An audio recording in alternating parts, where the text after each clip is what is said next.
ముందుగా ఆలూ ఫ్రైకి కావాల్సిన పదార్థాలు ఒకసారి చూసుకుందామండి. 3 ఆలుగడ్డలు తీసుకొని ఈ విధంగా తరిగి పెట్టుకున్నానండి.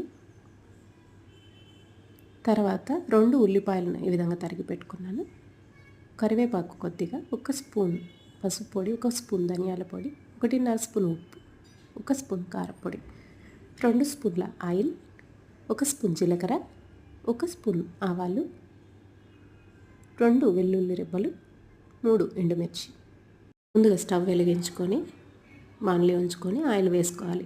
ఆయిల్ కొద్దిగా వేడయ్యాక ఆవాలు, జీలకర్ర,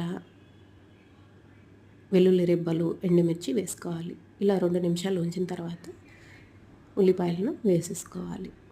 ఇలా 5 నిమిషాలు బాగా కలుపుకొని తర్వాత ఆలుగడ్డ ముక్కల్ని వేసుకోవాలి. వేసుకొని 5-10 నిమిషాలు బాగా కలుపుకోవాలి. తర్వాత ఉప్పు, కారం, పసుపు, ధనియాల పొడి వేసుకొని ఇంకొక 5 నిమిషాలు బాగా కలుపుకోవాలి.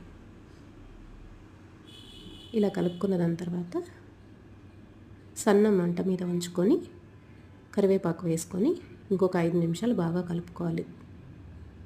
ఇలా బాగా మగ్గనిచ్చాక ఉప్పు సరి చూసుకొని సర్వ్ చేసుకోవడమే.